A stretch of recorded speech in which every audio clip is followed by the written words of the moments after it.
MA1 e learning में आप लोगों का स्वागत है। मैं महेश सर आप लोगों को प्रिज्म पर आधारित कुछ क्वेश्चन बता रहा हूँ।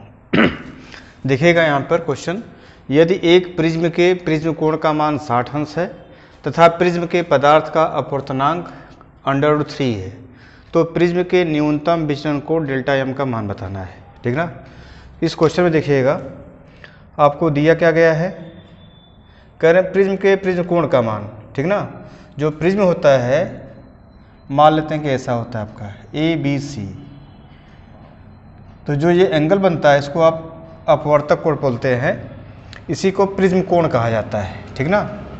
विचलन कोण की अगर बात करेंगे तो जैसे इस पर आपका आपतित होता है फिर ऐसे जाता है ना, फिर ये आपका अपवर्तनांक हो जाएगा, अपवर्तित हो जाती है। तो इस लाइन को यदि आप आगे तरफ बढ़ाएंगे और इनको आप पीछे की तरफ बढ़ा देंगे तो जहाँ मिलता है वहीं पर कोण क्या बनता है, डेल्टा एम बनता है, जिसको आप विचलन कोण कहते हैं। ठीक ना। तो प्रिज्म कोण का मान कितना है, A बराबर 60 अंश दिया गया आपको है, ज्ञात है। फिर बोलेंगे प्रिज्म के पदार्थ का अपवर्तनांक। प्रिज्म के पदार्थ के अपवर्तनांक को आप n से प्रदर्शित करते हैं। तो जो विचलन कोण है आपका न्यूनतम विचलन कोण, तो हम लोग जानते हैं अपवर्तनांक का सूत्र। अपवर्तनांक का सूत्र क्या होता है, n इक्वल टू बोलेंगे यहाँ पे प्रिज्म के पदार्थ का अपवर्तनांक, n इक्वल टू भाई sine A plus delta m upon 2 upon sine A/2। ठीक ना। तो A का मान यहाँ पे देखिए, n का मान दिया गया है √3 और साइन A का मान कितना हमारे पास है, A का मान है 60 degree plus delta m upon 2 upon sine A/2 मतलब 16/2। ठीक है। अब आगे चलते हैं, हो जाएगा √3 साइन 60 अंश प्लस डेल्टा एम अपान 2 अपान ये हो जाएगा साइन 30 अंश, 3 से गुणा कर देंगे तो करीब 3 और गुणे साइन 30 अंश, तो साइन 60 अंश प्लस डेल्टा एम अपान 2। अब देखिएगा कौड़ी में 3 हो जाएगा। साइन 30 अंश का मान कितना होता है, तो आपने याद किया होगा कि साइन 30 अंश का मान जो होता है 1/2 होता है। कितना होता है भाई, 1/2। तो साइन 60 अंश प्लस डेल्टा एम अपान 2, अब इसको गुणा करेंगे तो हो जाएगा √3/2 साइन 60 अंश प्लस डेल्टा एम अपान 2। अब देखिएगा इसको पक्षांतर करिएंगे आप तो हो जाएगा साइन इनवर्स। थोड़ा सा यहाँ पे आपको जानना पड़ेगा, जब इसको हम पक्षांतर करते हैं साइन को तो यहाँ पे साइन इनवर्स हो जाता है, हो जाएगा 60 प्लस डेल्टा एम अपान 2। अब आप बता सकते हैं साइन इनवर्स √3/2 का मान कितना हो जाएगा, तो आप बताएंगे कितना, 60 अंश। ये आपको याद करना है भाई, 60 plus delta m upon 2, cross multiplication कर देंगे तो 60 दूना 120, 60 प्लस डेल्टा एम, तो डेल्टा एम बराबर 120, इधर जाएगा तो माइनस हो जाएगा, -60 अंश। घटा देंगे कितना जाएगा, 60 अंश। यही इसका क्या हो जाएगा, आंसर हो जाएगा। तो यहाँ पे जो डेल्टा एम है इसका मान कितना आ जाएगा, 60 अंश। अगला क्वेश्चन देख लेते हैं। यहाँ पे एक प्रिज्म के प्रिज्म कोण का मान, तो हमने आपको बताया अभी प्रिज्म कोण का मान कितना होता है, A होता है यहाँ पे। तो न्यूनतम विचलन कोण से, न्यूनतम विचलन कोण क्या होता है, डेल्टा एम होता है। न्यूनतम विचलन कोण यानी आपको दिया क्या गया है, A बराबर डेल्टा एम का क्या गुना है, तो 2 गुना है। ये आपको ज्ञात है। क्वेश्चन पढ़िए और अगर आप समझ पाते हैं कि क्या दिया गया है तब तो क्वेश्चन लगा पाएंगे आप। प्रिज्म का न्यूनतम विचलन, जो न्यूनतम विचलन है वह हमसे कह रहे हैं कि जो न्यूनतम विचलन है भाई, न्यूनतम विचलन समकोण से, यानी समकोण का मतलब 90 अंश, 90 से कितना कम है, 60 अंश कम है, तो कितना हो जाएगा, 30 अंश। तो इस प्रकार से न्यूनतम विचलन कोण डेल्टा एम का मान का अंश 30 अंश। तो अतः इसको समीकरण ऐसे कर लेते हैं, हो जाएगा समीकरण 1 से A equal to delta m का मान क्या अंश है, 30 अंश। तो 30 अंश का मान कितना, अब मल्टीप्लाई करेंगे तो 30 दूना 60 अंश। अब आपको आगे वही पूछा गया है कि प्रिज्म के पदार्थ का अपवर्तनांक, तो हमने आपको अभी बताया था प्रिज्म के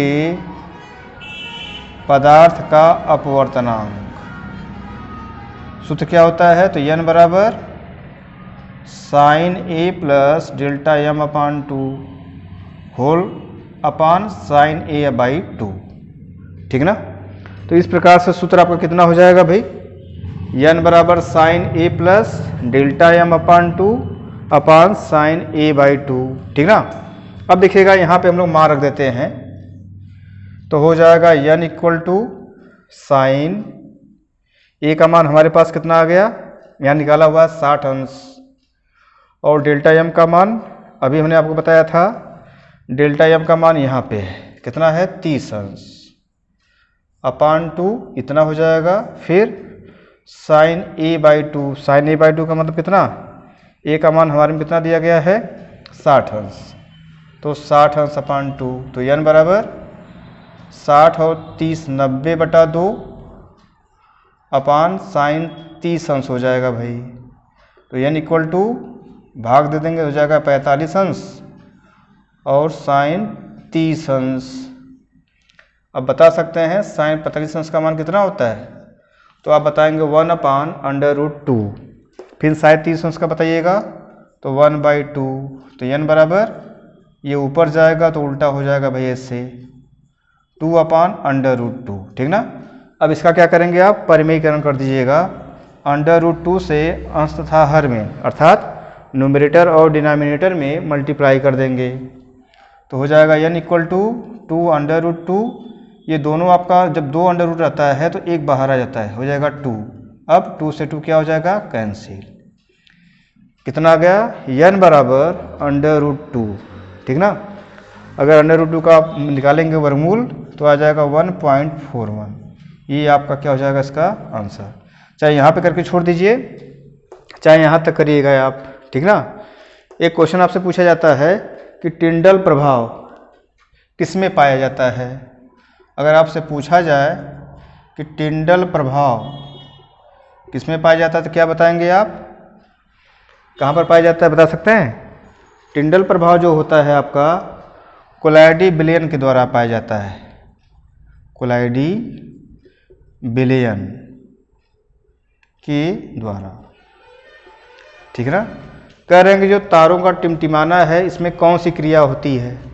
अगर आपसे पूछा जाए कौन सी क्रिया होती है, ऑप्शन दे दिया जाए प्रकीर्णन, अपवर्तनांक या इनमें से कोई नहीं, तो क्या बताएंगे, जो आपका तारों का टिमटिमाना है, तारों का टिमटिमाना, ठीक ना, ये क्रिया कौन सी कहलाती है, तो आप बताएंगे, आप में ऑप्शन दिया गया है वायुमंडल, वायुमंडल के अपवर्तन के कारण, घूमने के कारण, प्रकीर्णन के कारण, इनमें से कोई नहीं, तो क्या हो जाएगा, अपवर्तन के कारण होता है। किसके कारण होता है, वायुमंडल के अपवर्तन के कारण होता है भाई। कैसे समझेंगे, जैसे तारे टिमटिमाते हैं तो यहाँ पर प्रक्रिया क्या हो जाएगी, अपवर्तन।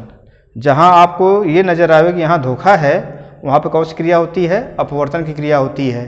जैसे तारों का टिमटिमाना हम लोग देखते हैं, जबकि वास्तविकता क्या है, कोई टिमटिमाता नहीं है, लगातार कंटिन्यूटी वो चलता रहता है, लेकिन दूर रहने के कारण हमें लगता है कि क्या वो है टिमटिमा रहा है, अर्थात वो हमें धोखा दे रहा है। इस दशा में क्रिया क्या हो जाएगी, वायुमंडल के अपवर्तन के कारण। अर्थात जहाँ भी क्रिया आपको नजर आएगी धोखा प्रतीत हो रहा है, तो वहाँ फिजिक्स भाषा में कौन सी क्रिया हो जाएगी, अपवर्तन हो जाएगी, ठीक ना। फिर ऐसे ही क्वेश्चन हम आपको फिर अगले वीडियो में लाएंगे। फिर मिलते हैं नेक्स्ट वीडियो में, धन्यवाद।